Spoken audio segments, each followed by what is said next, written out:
Hello students, welcome to WB exam guide.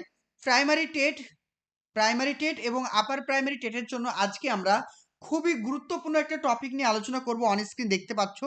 আজকের আলোচনার টপিকের নাম হচ্ছে লার্নিং ডিসএবিলিটি। কি বললাম? আজকের আলোচনার টপিকের নাম হচ্ছে লার্নিং ডিসএবিলিটি। খুবই গুরুত্বপূর্ণ একটা টপিক। আজকে আমরা এই টপিকটা নিয়ে আলোচনা করব। ঠিক আছে, প্রত্যেকটা জিনিস খুবই ইম্পর্টেন্ট। এটা যারা কিন্তু primary TET, upper primary TET বা প্রাইমারি ইন্টারভিউয়ের জন্য প্রস্তুতি নিচ্ছ, তাদের জন্য এই কনসেপ্টটা কিন্তু খুবই গুরুত্বপূর্ণ। প্রত্যেকে ভালো করে ক্লাসটা করো। এটা এমন একটা টপিক যেটা কিন্তু তোমাদের বাংলাতে রয়েছে, সিডিপিতে রয়েছে। ঠিক আছে, কি কি সাবজেক্ট কভার করবে? এই যে আজকের টপিকটা দেখো, আজকের টপিকটা তোমাদের কভার করছে বাংলা, সিডিপি, ইংরেজি। এই তিনটে ভালো করে কিন্তু কভার করে যাচ্ছে। তাই একটা চ্যাপ্টার যদি আমরা একটু ভালো করে দেখি, তাহলে কিন্তু সমস্ত কিছু আমাদের কভার হয়ে যাবে। তো যারা নতুন, অবশ্যই চ্যানেলটিকে সাবস্ক্রাইব করে রাখো, পাশে থাকা বেল আইকন অবশ্যই ক্লিক করো। ওকে, চলো দেখো প্রথমে কি বলছে। Dyslexia is a condition which impact learners ability to. ভালো করে দেখো প্রশ্নটা কি বলা হয়েছে। Dyslexia is a condition. Dyslexia কি ধরনের কন্ডিশন যেটা ইম্প্যাক্ট লার্নার্স অ্যাবিলিটি, মানে শিক্ষার্থীদের মানে অ্যাবিলিটির ওপর কি করে প্রভাব ফেলে। তাহলে কি হবে? Dyslexia is a physiological problem না। ডিসলেক্সিয়া মানে কি? ডিসলেক্সিয়া মানে হচ্ছে পঠন অক্ষমতা, মানে হচ্ছে কি রিডিং। ঠিক আছে, এটা হচ্ছে কি রিডিং, এটা হচ্ছে কি রিডিং ডিসএবিলিটি। মানে শিক্ষার্থীরা যখন ঠিক মতো পড়তে পারবে না, ঠিক মতো উচ্চারণ করতে পারবে না, সেটাকে আমরা কি বলবো? ডিসলেক্সিয়া বলবো। তাহলে ডিসলেক্সিয়া তো ফিজিওলজিক্যাল হবে না। ফিজিওলজিক্যাল কোনগুলো? যদি সে হাতে পায়ে ঠিকঠাক কাজ করতে পারছে না, কানে শুনতে পারছে না, চোখে দেখতে পাচ্ছে না, এগুলোকে আমরা কি বলবো? শারীরিক অক্ষমতা, মানে ফিজিওলজিক্যাল। তাহলে অপশন নাম্বার এ ভুল হয়ে গেল। 2 নম্বর বলছে সেন্সরি, মানে সংবেদন না। সংবেদন মানে কোনগুলো? সেন্সরি ডিসঅর্ডার কোনগুলো? সেন্সরি ডিসঅর্ডার বলতে বোঝাচ্ছে যারা চোখে দেখতে পায় না, যারা কানে শুনতে পায় না, এরা হচ্ছে সেন্সরি ডিসঅর্ডার। ইমোশনাল তো হবে না। ইমোশনাল মানে আবেগ, এটা তো আবেগ তো হচ্ছে না। 4 নম্বর কি বলছে? Neurological disorder. একদমই তাই। তাহলে ডিসলেক্সিয়া কি? ডিসলেক্সিয়া হচ্ছে নিউরোলজিক্যাল, মানে আমাদের যে স্নায়ুতন্ত্র রয়েছে, সেই স্নায়ুতন্ত্র ঠিকভাবে কাজ করতে পারে না। Link sound with symbols, link sound with symbol. তাহলে এখানে কি হবে? Dyslexia is a neurological condition which impact learners ability to link sound with symbol. তাহলে হচ্ছে ডিসলেক্সিয়া হচ্ছে এক ধরনের নিউরোলজিক্যাল কন্ডিশন, যেটি কি করে? আমাদের সাউন্ড এবং সিম্বলের ওপরে ক্ষতিকারক প্রভাব ফেলে। অপশন নাম্বার 4 হচ্ছে এই প্রশ্নের সঠিক আনসার, অপশন 4। বোঝা গেল? চলো 2 নাম্বার কোশ্চেন দেখো। প্রত্যেকে দুইটা ভালো করে দেখো, তারপর আনসার করবে। বলছে Alok show, Alok show the following behaviour. Alok একটি বাচ্চা, সে কি করছে? বিভিন্ন ধরনের আচার আচরণ দেখাচ্ছে। কি দেখাচ্ছে? হোল্ডস হেড, সে তার মাথাটাকে ধরছে। ইন অ্যান অ্যাকওয়ার্ড, অ্যাকওয়ার্ড মানে কি? নিচের দিকে। মানে সে তার মাথাটাকে একদম নিচের দিকে ধরছে। মানে আমরা অনেক সময় কি করি, যখন যারা বয়স্ক মানুষ চোখে দেখতে পায় না, তারা কি করে? একদম মাথা একদম নিচু করে দেয় না? ঠিক সেরকম। অ্যাকওয়ার্ড পজিশন হোয়েন রিডিং, যখন সে পড়ছে তখন তার মাথাটা যেন একদম বইয়ের পেজের সঙ্গে একদম লাগিয়ে দিচ্ছে। অ্যান্ড স্কোয়েন্টিং অ্যান্ড রাবিং দ্য আইস, সে কি করছে? চোখগুলোকে টিপ টিপ করছে এবং চোখগুলোকে বারবার ঘষাঘষি করছে। ফ্রিকুয়েন্টলি মানে বারবার। এবং কি হচ্ছে? Redness and swelling of I, তার চোখগুলো কি হচ্ছে? লাল হয়ে যাচ্ছে এবং চোখগুলো ফুলে যাচ্ছে। কনফিউজিং লেটার, এবং তার লেটারগুলো কি হচ্ছে? কনফিউজ। কনফিউজ মানে কি? কোনটা এম, এটা এম না ডাব্লিউ চিনতে পারছে না, এটা বি না ডি চিনতে পারছে না, এটা পি না কিউ চিনতে পারছে না। তাহলে এই সমস্ত লেটারগুলোকে নিয়ে কি হচ্ছে? সে অনেক বেশি কনফিউজ হয়ে যাচ্ছে, বারবার চোখ দোলাচ্ছে, বুঝতে পারছে না। This can be symptoms of potential, এটা কোন ধরনের সিমটমস? অপশন এ বলছে অটিস্টিক স্পেকট্রাম ডিসঅর্ডার, মানে কি বলছে? এটাকে বলছে কি? অটিস্টিক বলা হয়। 2 নম্বর বলছে কমিউনিকেশন ডিসঅর্ডার, এখানে তো কমিউনিকেশনের ব্যাপারটা আসছে না। কমিউনিকেশন মানে কি? যোগাযোগ স্থাপন। 3 নম্বর বলছে ভিজুয়াল প্রবলেম, ওই শিক্ষার্থীর মানে অলোকের দেখতে কোনো সমস্যা আছে। 4 নম্বর বলছে ল্যাঙ্গুয়েজ কম্প্রিহেনশন প্রবলেম, সে ভাষা বুঝতে তার মানে ভাষাকে বুঝতে তার কি রয়েছে? সমস্যা রয়েছে, অপসঙ্গতি রয়েছে। তাহলে কি হবে অ্যান্সার? অপশন নাম্বার 3 হচ্ছে কারেক্ট। কি হবে অ্যান্সার? Option 3 visuals problems. বোঝা গেল? Visual problems. Is it clear? চলো নেক্সট 3 নাম্বার কোশ্চেন বলছে the term myopia is associated with which category of children? Myopia কাদের হয়? আমরা প্রত্যেকেই জানি যখন কোনো শিক্ষার্থী কাছের জিনিস দেখতে পাই না তাকে আমরা কি বলি? মায়োপিয়া বলি, তাই তো? এটা 2017 সালে টেট পরীক্ষা এসেছিল। তাহলে myopia associate with which category of children? Mentally retarded মানে যাদের মানসিকভাবে প্রবলেম রয়েছে, হিয়ারিং ইম্পেয়ারমেন্ট, ভিজুয়ালি ইম্পেয়ার্ড, আর ইমোশনালি ডিস্টার্বড। তাহলে কি হবে অ্যান্সার? যারা কিন্তু মায়োপিয়া রয়েছে, যাদের মায়োপিয়া রয়েছে তারা কি হবে? অপশন নাম্বার 3 হচ্ছে কারেক্ট, অর্থাৎ কি হবে? Visual impaired. অপশন নাম্বার 3 হচ্ছে কারেক্ট। চলো নেক্সট কোশ্চেন দেখো, পরের প্রশ্ন। চলো পরের প্রশ্ন দেখো, 4 নাম্বার কোশ্চেন বলছে নিতা অলওয়েজ ফরগেটস। ভালো করে দেখো 4 নাম্বারটা। Nita always forgets to add the carry over digit while doing addition, this is a feature of. ভালো করে প্রশ্নটা দেখো, তাহলে আনসারটা নিজেরা করতে পারবে। এখানে একটি মেয়ে আছে যার নাম হচ্ছে নিতা, অলওয়েজ ফরগেট, সে সর্বদা ভুলে যায়, to add the carry over digit while doing addition, মানে ধরো যোগ শিখছে। ধরো এখানে লেখা আছে কত, এখানে ধরো একটা যোগ অঙ্ক আছে, সেটা হচ্ছে কত? 24। ওকে, 24 আর 28 যোগ। আমরা কি করি? 8 আর 4 12, 2 হাতে থাকলো 1, 2 দিয়ে 4 একে 5।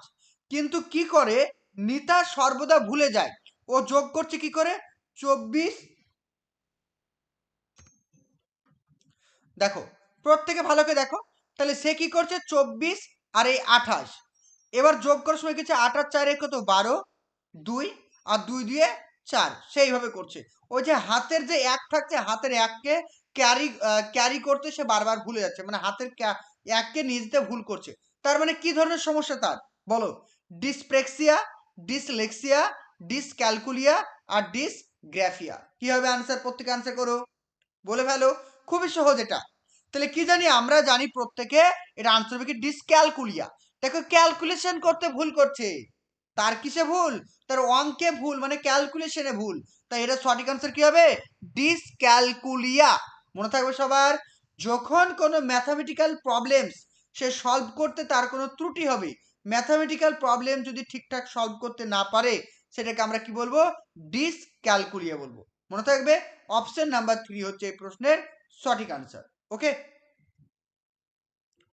চলো পাঁচেরটা বলছে learning disability is caused due to which factor?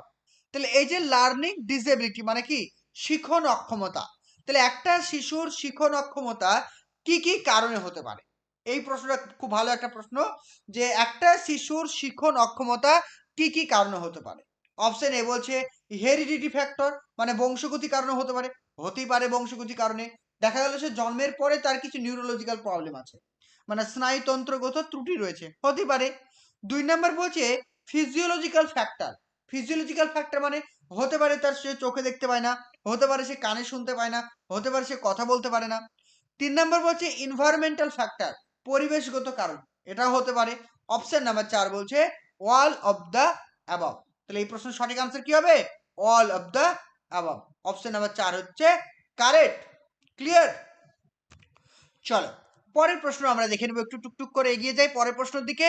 6 number, answer করে ফেলো প্রত্যেকে, ঝটপট করে আনসার করে ফেলো, দেখি কে কত আগে পারো।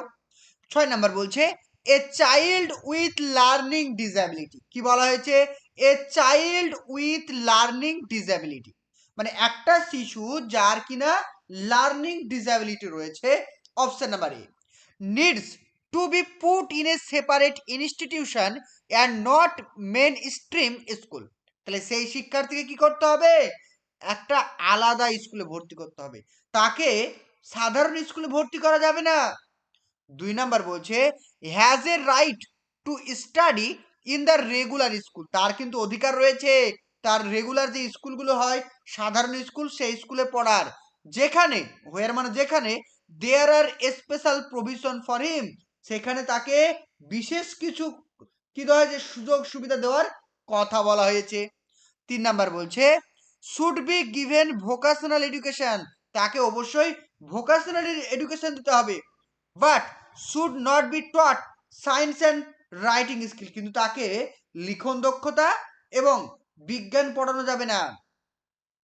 4 নাম্বার বলছে needs to be dealt with severely and punished harshly for mistake, তাকে কি করতে হবে, তার সঙ্গে মানে যদি সে কোনোভাবে কোনো কিছু ভুল করে তাহলে তাকে কঠোরভাবে শাস্তি দিতে হবে। তাহলে কি বলছে, তাকে কঠোরভাবে কোনোভাবে শাস্তি দিতে হবে যদি সে কোনো কিছু ভুল করে, তার সাথে একদম মানে একদম কঠোরভাবে তার সঙ্গে থাকতে হবে, সব কিছু যে নিয়ম শৃঙ্খলা মেনে চলতে হবে কঠোরভাবে, এবং যদি কোনো কিছু ভুল করে সঙ্গে সঙ্গে তাকে শাস্তি দিতে হবে। তাহলে কি হবে আনসার বলে ফেলো। অবশ্যই সবার হয়েছে সঠিক আনসার, অপশন নাম্বার 2 হবে answer.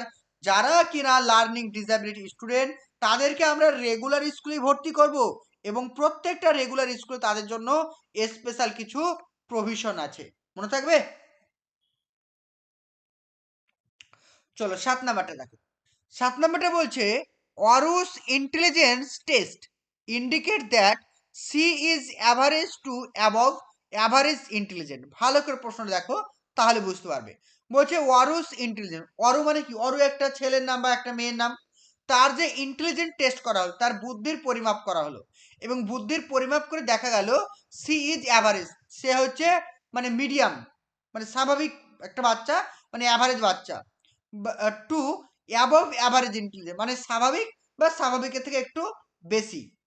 However her grades in reading, সে যাই হোক না কেন তার যে রিডিংয়ের যে গ্রেড, তার spelling, social science and science are very low, মানে কি বলছে তার যে সে সে কিন্তু একটা মানে মিডিয়াম স্টুডেন্ট, মানে স্বাভাবিক স্টুডেন্ট বা স্বাভাবিকের থেকে একটু ভালো স্টুডেন্ট, কিন্তু তার মধ্যে রিডিং মানে অক্ষমতা রয়েছে, তার মধ্যে স্পেলিং এর অক্ষমতা রয়েছে, তার মধ্যে সোশ্যাল সায়েন্সের অক্ষমতা রয়েছে, বোঝা গেল। হার ম্যাথস গ্রেড আর কোয়েট হাই, কিন্তু সে অঙ্ক খুব সুন্দর পারে, সে কিন্তু খুব দুর্দান্ত অঙ্ক পারে, and writing skill are adequate, এবং তার লিখন দক্ষতাটাও কিন্তু খুবই সুন্দর। She most likely has to, তার কি ধরনের অক্ষমতা রয়েছে বলে আপনি মনে করেন। দেখো অপশনগুলো প্রত্যেকে ভালো করে দেখো তাহলে বুঝতে পারবে। প্রথম অপশন বলছে ডিসক্যালকুলিয়া, এখানে আমি এর আগেই বললাম ক্যালকুলিয়াটা কিসের সাথে যুক্ত, ক্যালকুলিটা হচ্ছে ম্যাথামেটিক্যাল প্রবলেম, যদি কোনো শিক্ষার্থী তার ম্যাথামেটিক্যাল প্রবলেমস থাকে সেক্ষেত্রে আমরা কি বলবো, ডিসক্যালকুলিয়া। কিন্তু এখানে কি বলছে দেখো, বলছে তার রাইটিং স্কিল খুব ভালো এবং তার সঙ্গে তার ম্যাথামেটিক্স গ্রেড কোয়েট হাই, তার ম্যাথামেটিক্যাল স্কিলটাও খুবই ভালো, তাহলে অপশন এ তো হওয়ার কোনো চান্সই নেই। চলে আসো 2 নাম্বার ডিসগ্রাফিয়া। ডিসগ্রাফিয়া কিসের সঙ্গে যুক্ত, ডিসগ্রাফিয়া হচ্ছে যারা লিখন অক্ষমতা মানে লিখতে পারে না তাদেরকে বলবো ডিসগ্রাফিয়া। কিন্তু এখানে বলছে দেখো রাইটিং স্কিল আর অ্যাডিকুয়েট, তার রাইটিং স্কিল যথেষ্ট ভালো, তাহলে অবশ্যই অপশন 2 হবে না। অপশন 3 বলছে কি ডিসলেক্সিয়া। ডিসলেক্সিয়া কথার অর্থ কি, ডিসলেক্সিয়া কথার অর্থ হচ্ছে পঠন অক্ষমতা, যদি কোনো শিক্ষার্থী স্পেলিং পারবে না, রিডিং করতে পারবে না, সেটাকে আমরা কি বলবো, ডিসলেক্সিয়া বলবো। তাই এখানে আমাদের সঠিক আনসার কি হবে, অপশন নাম্বার 3। অপশন নাম্বার 3 হচ্ছে এই প্রশ্নের correct answer. Is it clear সবার, সবাই বুঝতে পেরেছো? ওকে চলো নেক্সট দেখো। চলো নেক্সট দেখো পরের 8 নাম্বার কোশ্চেন। 8 ভালো করে দেখো, বলছে স্টেটমেন্ট রিগার্ডিং ওয়াটিজম, ওয়াটিজম সম্পর্কে কোনটা সঠিক, এই প্রশ্ন করেছে যে ওয়াটিজম সম্পর্কে কোনটা সঠিক। অপশন নাম্বার এ বলছে ওয়াটিজম ইজ এ ডেভেলপমেন্টাল ডিসএবিলিটি, ওয়াটিজমটা কি, একটা ডেভেলপমেন্টাল মানে এটা হচ্ছে কি বিকাশগত ত্রুটি, যদি ধরো কোনো শিক্ষার্থীর ঠিকঠাক বিকাশ হলো না তার ত্রুটি হতে পারে। 2 নম্বর বলছে autism affect people differently and to varying degree, এখানে কি বলছে ওয়াটিজমটা কি এক একটা শিক্ষার্থীর এক এক রকম হতে পারে, মানে এক একটা শিক্ষার্থীর এক এক রকম হতে পারে বা এক একটা শিশুর এক এক রকম হতে পারে, আবার সবার কিন্তু একই মাত্রায় হবে না। তোমার অটিজম হলে তোমার মতো হতে পারে, আমার অটিজমের মাত্রা আমার মতো হতে পারে, অর্থাৎ অটিজম ব্যক্তিভেদে পার্থক্য লক্ষ্য করা যায়, এটাও কারেক্ট। তাহলে এখানে আমাদের সঠিক আনসার কি হবে, অপশন নাম্বার 2। অপশন নাম্বার 2 হচ্ছে কারেক্ট, যে অটিজম বোথ এ এবং বি হচ্ছে কারেক্ট। Is it clear? তাহলে অটিজম সম্পর্কে আমরা কিন্তু দুটোই সঠিক পেয়ে গেলাম। তোমাদের শিক্ষকতার স্বপ্নকে পূরণ করার জন্য আমরা নিয়ে এসেছি শিক্ষকতার স্বপ্ন পূরণের নতুন ব্যাচ। এখানে প্রাইমারি আপার প্রাইমারি দুটি কোর্সই তোমরা করতে পারবে। আমাদের কি কি এই কোর্সের মধ্যে থাকছে? প্রতিদিন লাইভ ক্লাস থাকছে, রেকর্ডিং ক্লাস থাকছে এবং অধ্যায় ভিত্তিক মক টেস্ট, অর্থাৎ যে ক্লাসটা করানো হবে পরের দিন সেই ক্লাসটার উপরে মক টেস্ট থাকবে এবং প্রত্যেকটা ক্লাসে টাইপিং করা অর্থাৎ প্রিন্টেড নোট কপি থাকবে, যেগুলো তোমরা অতি সহজে ভালো করে পড়তে পারবে। যারা আমাদের কোর্সে অ্যাডমিশন নিতে চাইছো, স্ক্রিনে দেওয়া যে নাম্বারটি রয়েছে 9647300217, আমাদের ক্লাস শুরু হবে জানুয়ারির 1 তারিখ থেকে। তো যারা ভর্তি হবে অবশ্যই তাড়াতাড়ি যোগাযোগ করো। চলো এবার আমরা যেটা পড়বো সেটা হচ্ছে কি ওয়াটিজম কি বা কাকে বলে। বলছে ওয়াটিজম স্পেকট্রাম ডিসঅর্ডার। ভালো করে মাথায় রাখবে, অনেক সময় পরীক্ষা জিজ্ঞেস করবে এএসডির পুরো নাম কি। এএসডির পুরো নাম হচ্ছে ওয়াটিজম স্পেকট্রাম ডিসঅর্ডার। এটি বিকাশগত প্রতিবন্ধকতা। বিকাশগত প্রতিবন্ধকতা মানে ডেভেলপমেন্টাল ডিসঅর্ডার, মনে থাকবে। তাহলে অটিজমটা কি? অটিজম হচ্ছে এক ধরনের ডেভেলপমেন্টাল ডিসঅর্ডার, যা সাধারণত শিশু 3 বছর আগেই প্রকাশ পায়। এটা কিন্তু সাধারণত 3 বছর আগে বাচ্চাদের মধ্যে দেখতে পায়। এটি শিশুর মস্তিষ্কের বিকাশের সঙ্গে সম্পর্কিত এবং তার আচরণ, যোগাযোগ এবং সামাজিক দক্ষতাকে প্রভাবিত করে। তাহলে অটিজমটা কি? আমাদের মানে ব্রেন ডিসঅর্ডার, মানে আমাদের ধরো ব্রেনের কোনো নিউরনের প্রবলেম হতে পারে, নিউরন ঠিকঠাক ডেভেলপ হয় না, এটা সেই কারণে অটিজম হতে পারে। আর এটা কি হয়? বাচ্চারা সামাজিক যোগাযোগ করতে পারে না, তারা সবসময় নিজেকে গুটিয়ে রাখে, তারা ইন্ট্রোভার্ট হয়, তারা কথা বলতে চায় না, কারোর সঙ্গে মিশতে চায় না, অটিজম যাদের হয়। এবার কেন এই অটিজমকে আমরা ডেভেলপমেন্টাল ডিসএবিলিটি বলবো? কারণটা কি? এটি জন্মগত বা খুব ছোট বয়স থেকেই দেখা যায়। তাহলে অটিজমটা কি? অটিজমটা জন্মের আগেও দেখা যেতে পারে বা জন্মের পরেও হতে পারে। এটি শিশুর বিকাশের স্বাভাবিক মানে ধারাকে প্রভাবিত করে। একটা শিশুর যে নর্মাল ডেভেলপমেন্ট, সে নর্মাল ডেভেলপমেন্টটা কিন্তু হয় না। কথা বলা, বোঝা, সামাজিক সম্পর্ক গড়া ও আচরণের সমস্যা দেখা যায়। বুঝতে পেরেছো? তাহলে অটিজমটা কি? আরেকটা কি বলছে দেখো, autism affect people differently and to vary degree. এই কথাটির অর্থ কি?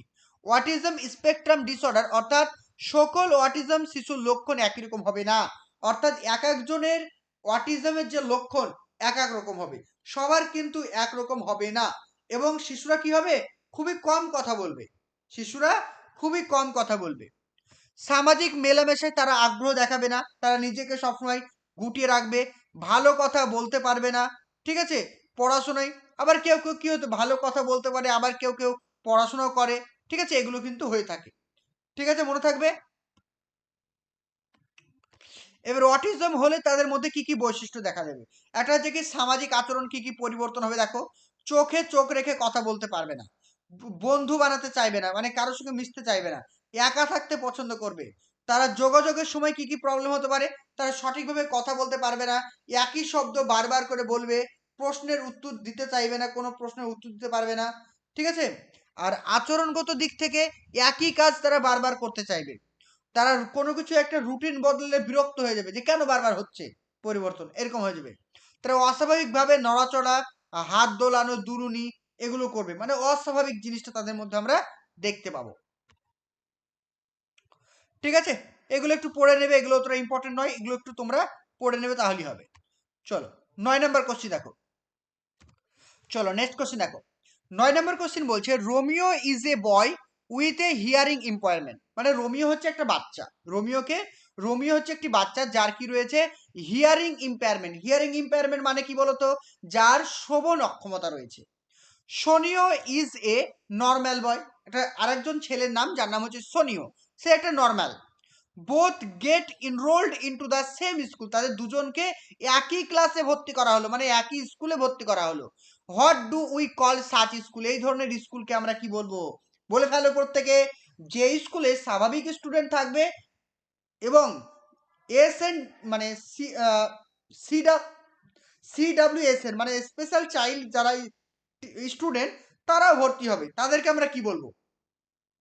ইনক্লুসিভ স্কুল স্পেশাল স্কুল, তারপরে সেপারেট স্কুল আর ভোকেশনাল স্কুল। কি বলবো আমরা, বলে ফেলো। তাহলে যে সমস্ত স্কুলে মানে একটা ইম্পেয়ার্ড স্টুডেন্ট ভর্তি হবে এবং জেনারেল স্টুডেন্ট ভর্তি হবে, সেই সমস্ত স্কুলকে আমরা কি বলবো, ইনক্লুসিভ স্কুল। মনে থাকবে সবার, অপশন নাম্বার হচ্ছে কারেক্ট, ইনক্লুসিভ স্কুল। নেক্সট দেখো, which characteristic is student with attention deficit hyper active disorder likely to have. একটা ভালো করে একটা ইম্পর্টেন্ট পয়েন্ট দেখো, এখানে কি বলছে, এডিএইচডি। এডিএইচডির পুরো নাম বলো তো। এডিএইচডির পুরো নাম হচ্ছে attention deficit hyper active disorder. ভালো করে পুরো নামটা মনে রাখতে হবে। তাহলে এদের কি কি হবে দেখো, অ্যাটেনশন ডেফিসিট মানে যাদের মনোযোগ থাকবে না, যে সমস্ত স্টুডেন্টের বা যে সমস্ত শিশুদের কোনো মনোযোগ থাকবে না, এবং হাইপার অ্যাক্টিভ অতি চঞ্চল প্রকৃতির হবে, তারা একদম এদিক ওদিক করে ছোটাছুটি করবে, ঠিক আছে, মানে কখনো স্থির থাকবে না, তারা কি হচ্ছে, তারা হচ্ছে এডিএইচডির আন্ডারে। তাদের বৈশিষ্ট্য কি হবে, tendency to sit and do work quickly. সেই সমস্ত শিশুরা টেন্ডেন্সি থাকবে কি, ভালো করে বসার, সিট মানে কি ভালো করে বসবে, এবং ওয়ার্ক কুইকলি এবং শান্তভাবে কাজ করবে। 2 নম্বর বলছে tendency to get distracted easily. যারা কি হবে, অতি সহজে কি হয়, ডিস্ট্র্যাক্ট হয়ে যায়, তারা মনোযোগ দিতে পারে না কোনো কিছুতে। 3 নম্বর বলছে tendency to listen carefully for long. তারা দীর্ঘক্ষণ ধরে সবকিছু শোনে। 4 নম্বর বলছে ability to read long passage without ব্রেকস। তারা কি করতে পারে, কোনো রকম ব্রেক ছাড়াই সুন্দর করে অনেকক্ষণ ধরে পড়তে পারে। তাহলে কি হবে, আনসার বলে ফেলো। একদমই সঠিক আনসার প্রত্যেকের, একদমই সঠিক। কি বলেছো, tendency to get distracted easily. Distracted মানে কি, যাদের মনোযোগ থাকবে না, অর্থাৎ অ্যাটেনশন ডেফিসিট। অপশন নাম্বার 2 হচ্ছে কারেক্ট। ইজ ইট ক্লিয়ার সবার? চলো নেক্সট দেখি। দেখো, অ্যাটেনশন ডেফিসিট হাইপার অ্যাক্টিভ ডিসঅর্ডারটা কি আমরা একটু দেখে নিই। এডিএইচডি হলো একটি নিউরো ডেভেলপমেন্টাল ডিসঅর্ডার। প্রথমত মাথায় রাখবো, এটা হচ্ছে একটা নিউরো ডেভেলপমেন্টাল ডিসঅর্ডার, যা সাধারণত শৈশবকালেই শুরু হয় এবং শিশুর মনোযোগ, আচরণ ও আত্মনিয়ন্ত্রণ ক্ষমতাকে প্রভাবিত করে। এডিএইচডির প্রধান কি কি বৈশিষ্ট্য দেখতে পাবো, মনোযোগের ঘাটতি হবে, মানে কাজে তারা মনোযোগ দিতে পারবে না, দীর্ঘ সময় কাজ বা পড়ায় মন না বসা, নির্দেশনা কিভাবে অনুসরণ করতে হবে সেটা পারবে না, ঠিক আছে, পড়া বা কাজ অসম্পূর্ণ রেখে দেয়। তাহলে যাদের এই সমস্ত সমস্যা রয়েছে, তারা কিন্তু দীর্ঘক্ষণ ধরে কোনো কিছুতে মনোযোগ মনোযোগ দিতে পারবে না, দীর্ঘক্ষণ ধরে একই জায়গায় বসে থাকতে পারবে না, দীর্ঘক্ষণ ধরে কোনো কিছু পড়তে পারবে না, ঠিক আছে।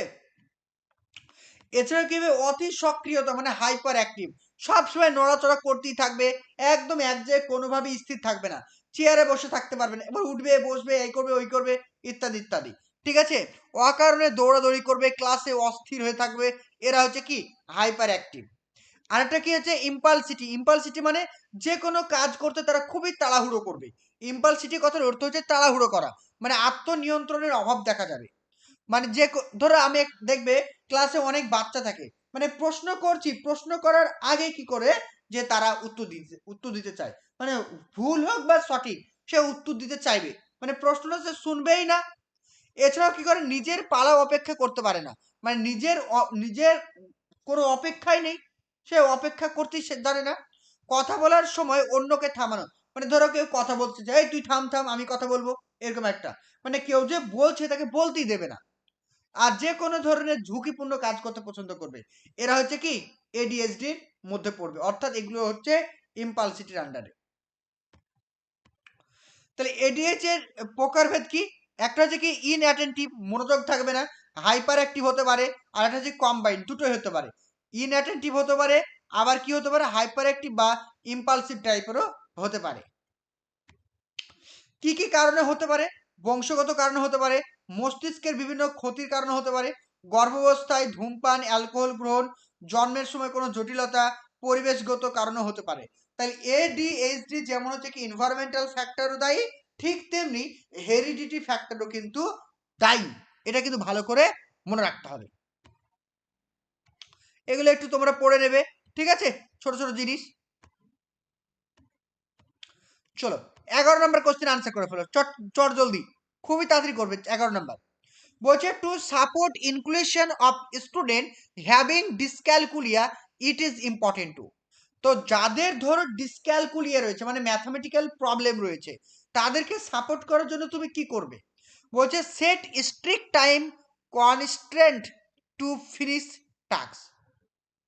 মানে কি বলছে, ধরো তোমার স্টুডেন্ট রয়েছে, তার ডিসক্যালকুলিয়া রয়েছে, মানে সে কোনো কিছু সমাধান সঠিকভাবে করতে পারে না। তুমি তাকে কি করবে, স্ট্রিক্টলি একটা টাইম দিয়ে দেবে যে এই টাইমের মধ্যে তোমাকে টাস্কটাকে কমপ্লিট করতে হবে, একদমই নয়। 2 নম্বর বলছে provide visual calculators and math apps. তুমি কি করবে, তাকে ক্যালকুলেটর দিবে, ভিজুয়াল ক্যালকুলেটরস এবং বিভিন্ন ম্যাথামেটিক্যাল অ্যাপস দেবেন। 3 নম্বর বলছে include additional content two over shadow relevance. তা কি করা, অপ্রাসঙ্গিক অতিরিক্ত কোনো কিছু দিয়ে দেবে, মানে মানে কি বলছে, তুমি অতিরিক্ত কোনো কিছু তাকে আরো দিয়ে দেবে। 4 নম্বর বলছে use only standardise way for assessment.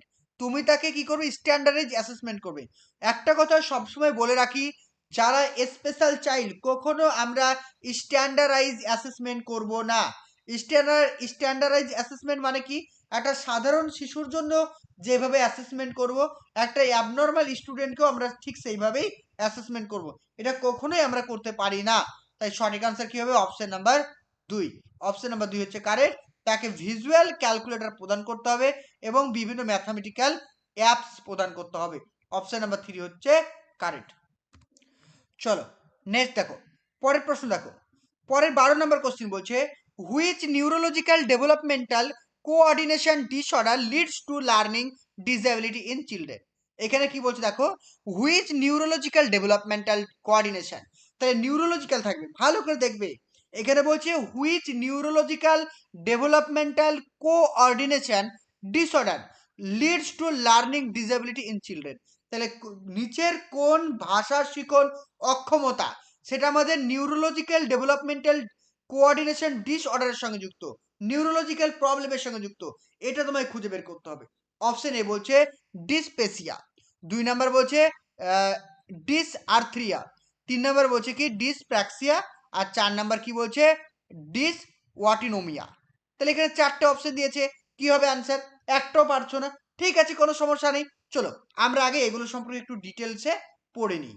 দেখো চলো প্রথমে আমরা যেটা পড়বো সেটা হচ্ছে কি ডিসপেপসিয়া। এই ডিসপেপসিয়া কথাটির অর্থ কি, বদ হজম। আমরা দেখবে অনেক সময় খাবার খাই, আমাদের খাবারগুলো হজম হয় না, অর্থাৎ বদ হজম হয়ে যায়। সেই বদ হজম হওয়াকে কি বলছে, ডিসপেপসিয়া। এটা কিসের সঙ্গে যুক্ত, এটা আমাদের ডাইজেস্টিভ সিস্টেমের সঙ্গে যুক্ত। তবে নিশ্চয়ই এটা লার্নিং ডিসএবিলিটির সঙ্গে হবে না, তাই না? 2 নম্বর অপশন বলছে কি দেখো ডিসআর্থ্রিয়া। ডিসআর্থ্রিয়া কথার অর্থ কি, কথা বলার পেশির দুর্বলতার কারণে স্পষ্টভাবে কথা বলতে পারি না, অর্থাৎ এটা হচ্ছে আমাদের স্পিচ ডিসঅর্ডার। মানে আমাদের যে কথা বলার জন্য যে সমস্ত পেশিগুলো প্রয়োজন, যে সমস্ত মাসেলগুলো প্রয়োজন, সেই মাসেলগুলো যদি ঠিকঠাক কাজ না করে সেটা হবে, আমরা সঠিকভাবে কথা বলতে পারবো না, সেটাকে কি বলছে, ডিসআর্থ্রিয়া। 3 নম্বর বলছে দেখো ডিসপ্র্যাক্সিয়া। ডিসপ্র্যাক্সিয়াটা কি, ডিসপ্র্যাক্সিয়া হচ্ছে আমাদের যে মস্তিষ্ক, আমাদের যে শরীরের মধ্যে মানে সমন্বয়হীনতা। ভালো করে দেখো, এটা হচ্ছে ডেভেলপমেন্টাল কোঅর্ডিনেশন ডিসঅর্ডার। বোঝা গেল? অর্থাৎ আমাদের ব্রেনের সঙ্গে আমাদের শরীরের কোনো সমন্বয় থাকছে না, আমরা ভাবছি এক, করছি এক। বোঝা গেল? অনেক সময় ভাবি না, আমরা ভাবি এক, করি এক, আমাদের ব্রেন এবং আমাদের যে হাত পায়ের যে কোঅর্ডিনেশন ঠিকঠাক কাজ করে না, সেটাকে কি বলছে, ডিসপ্র্যাক্সিয়া। আর ডিসঅটোনমিয়াটা কি, এটা হচ্ছে অটোনমিক নার্ভাস সিস্টেমের একটি কারণ হতে পারে। অটোনমিক নার্ভাস সিস্টেম কোনগুলো, যেমন হচ্ছে হৃদস্পন্দন, রক্তচাপ, শরীরের তাপমাত্রা নিয়ন্ত্রণ, এগুলো ঠিকঠাক করতে পারবে না। যখন কোনো একটা বাচ্চার হৃদস্পন্দন, রক্তচাপ, শরীরের তাপমাত্রা ঠিকঠাক নিয়ন্ত্রণ হবে না, সেটাকে কি বলছে, ডিসঅটোনোমিয়া। তাহলে এখানে আমাদের সঠিক আনসার কি হবে বলে ফেলো, একদম 4, গুড, একদম সঠিক আনসার অপশন নাম্বার 3 ডিসপ্র্যাক্সিয়া। মনে থাকবে সবার সঠিক আনসার। চলো নেক্সট কোশ্চেন দেখো। পরের প্রশ্নগুলো আমরা দেখবো, এবার কি বলছে, ম্যাচ করতে বলছে। এই প্রশ্নটা আমাদেরকে ভালো করে দেখতে হবে যে আমরা কিভাবে ম্যাচ করব, এই জিনিসটা দেখো। বলছে ম্যাচ করি, চলো। এবার এখানে দেখো বিভিন্ন ধরনের ডিসএবিলিটি দিচ্ছে, এখানে কি রয়েছে, বিভিন্ন ধরনের ডিসএবিলিটি রয়েছে, আর এখানে কি রয়েছে, সেই ডিসএবিলিটি গুলো বর্ণনা। ঠিক আছে, এখানে থাকবে কি ডিসএবিলিটি, আর এখানে কি থাকবে ডিসএবিলিটির বর্ণনা। তাহলে একটার সঙ্গে আরেকটা আমাদেরকে যুক্ত করতে হবে, চলো করে ফেলি। দেখো প্রথম বলছে কি ডিসফ্যাসিয়া, এই ডিসফ্যাসিয়াটা কি একটু দেখবো আমরা। ডিসফ্যাসিয়াটা কি, 2 নম্বর বলছে কি ডিসপ্র্যাক্সিয়া, 3 নম্বর কি বলছে ডিসক্যালকুলিয়া, আর 4 নম্বর কি বলছে দেখো ডিসগ্রাফিয়া। ধরে নিলাম আমি কোনো কিছু জানি না, আমি 2-1টা জানি, তাহলে 2-1টা যখন জানবো তখন আমরা কিভাবে আনসার করবো। অবশ্যই তো আমি জানি ডিসগ্রাফিয়াটা কি, ডিসগ্রাফিয়া কিসের সঙ্গে যুক্ত বলো তো, অবশ্যই ডিসগ্রাফিয়া হচ্ছে লিখনের সঙ্গে যুক্ত। তাহলে পড়ি একটা একটা করে, দেখো পড়লে আনসার করতে পারবো আমরা। দেখো অপশন 4 দেখো, বলছে এ language disorder that affect communication skill and comprehension ability. তাহলে কি বলছে, যে সমস্ত অক্ষমতাটা কি আমাদের কমিউনিকেশন স্কিল এবং কম্প্রিহেনশনের সঙ্গে যুক্ত। 3 নম্বর বলছে disability that affect learners ability to perform mathematical calculation. তাহলে ম্যাথামেটিক্যাল ক্যালকুলেশন কি হবে, তাহলে সি হবে 3, তাই তো, সি 3 হয়ে গেল, পেয়ে গেলাম। 2 নম্বর বলছে disability that affect the ability to write coherently, মানে সঠিকভাবে যারা লিখতে পারে না, তাহলে কি হবে অপশন নাম্বার এইটা, তাই কি না, এটা হবে অপশন আমাদের, করে ফেললাম, বুঝতে পেরেছো। আর তারপরে কি বলছে দেখো, differently in carrying out routine task involving balance fine motor and kinaesthetic coordination. কি বললাম মনে পড়ছে, যে এমন একটি প্রবলেম যেটা কি করতে পারে না, আমাদের ব্যালেন্স ঠিক করতে পারে না, মোটর কন্ট্রোল করতে পারে না, সেগুলোকে আমরা কি বলবো ডিফার, মানে কি বলছে difficultly in carrying out routine task involving balance, মানে আমাদের যে দৈনন্দিন জীবনে যে ব্যালেন্স ফাইন মোটর কন্ট্রোল মানে সুন্দরভাবে লেখা, কোনো কিছু কাজ করা, বা কাইনেস্থেটিক কোঅর্ডিনেশন মানে হাত পায়ের যে সমন্বয়, সেগুলো ঠিকঠাক করতে পারে না। এটা কি হবে অ্যান্সার, বলে ফেলো। তাহলে কি হবে অ্যান্সার, আমি তোমাদেরকে প্রথমে বলেছিলাম ডিসফ্যাসিয়াকে, ডিসফ্যাসিয়া মানে হচ্ছে যারা কি করতে পারে না, সঠিকভাবে কমিউনিকেশন করতে পারে না, কোনো কিছু বুঝতে পারে না, তাদেরকে কি বলা হয় ডিসফ্যাসিয়া বলা হয়, মনে থাকবে। আর ডিসপ্র্যাক্সিয়াটা কোনটা, ডিসপ্র্যাক্সিয়া হচ্ছে যারা কোঅর্ডিনেশন করতে পারবে না, কিসের সঙ্গে, ব্রেনের সঙ্গে হাতের পায়ের যারা কোঅর্ডিনেশন করতে পারবে না, তাদেরকে বলবো আমরা ডিসপ্র্যাক্সিয়া। তাহলে বি হবে 1, বি হবে আমাদের 1। আর এখানে আমরা পেলাম কি দেখে নাও, এ হবে 4, তাহলে মিলাও, এ হবে 4, এ হবে 4, এ হবে 4, বি হবে 1, দেখো বি হবে 1, আর সি হবে 3, সি হবে সি হবে 3, আর ডি হচ্ছে 2, তো অপশন নাম্বার 4 হচ্ছে কারেক্ট। বুঝতে পারছো সবাই, ভালো করে পড়বে। দেখো এবার এখানে ডিটেলসে লেখা আছে, একটু ডিটেলসটা পড়ে নাও। বলছে দেখো ডিসফ্যাসিয়াটা কি, ডিসফ্যাসিয়া কথার অর্থ হচ্ছে ভাষা বা ভাষা সংক্রান্ত সমস্যা, কথা বলা বোঝার অক্ষমতা হয়ে থাকে, মানে সঠিকভাবে বাক্য গঠন করতে পারবে না, শব্দ ভুলভাল বুঝবে, পড়া বা লেখাতে প্রভাবিত করবে, অর্থাৎ মূল ফোকাস কি communication and comprehension skill. Next দেখো ডিসপ্র্যাক্সিয়া, ডিসপ্র্যাক্সিয়াটা কি, এটা মোটর কোঅর্ডিনেশন ডিসঅর্ডার, বারবার বলছি ডিসপ্র্যাক্সিয়াটা হচ্ছে মোটর কোঅর্ডিনেশন ডিসঅর্ডার, মস্তিষ্ক এবং শরীরের মধ্যে সমন্বয়হীনতা, মানে আমাদের যে ব্রেনের সঙ্গে আমাদের হাত পায়ের কোনো রকম মিল থাকবে না, মানে সঠিকভাবে জুতো পরতে পারবে না, জুতোর ফিতা বাঁধতে পারবে না, ঠিকভাবে বোতাম লাগাতে পারবে না, কোনো কিছু লেখা বা আঁকা ঠিকঠাক করতে পারবে না, অর্থাৎ তারা ব্যালেন্স রাখতে পারবে না।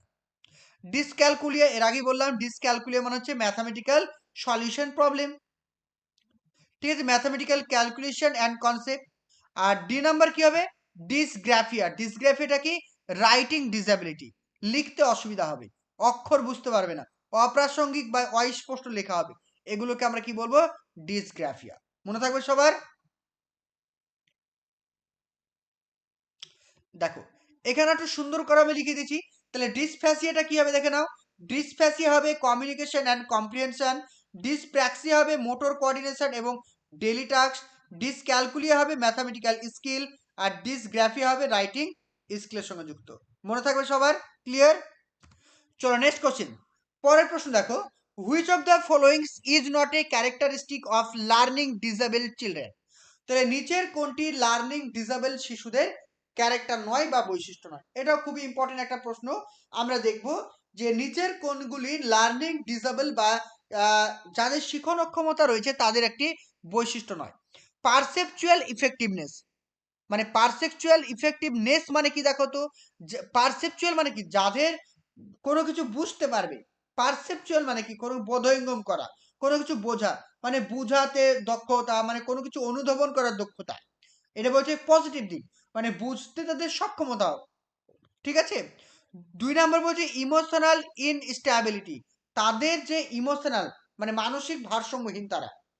3 নাম্বার বলছে ডিসঅর্ডার অফ অ্যাটেনশন, তাদের কোনো রকম অ্যাটেনশন থাকবে না। 4 নাম্বার কি হবে ইম্পালসিটি, ইম্পালসিটি মানে কি ওই যে তৎপরতা, এর আগে বললাম না, দ্রুত কাজ করতে চাইবে, মানে প্রশ্ন করার আগে উত্তর দিতে চাইবে, এগুলো বললাম।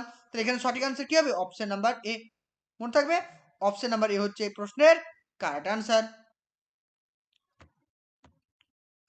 চলো 15 নাম্বারটা আনসার করো।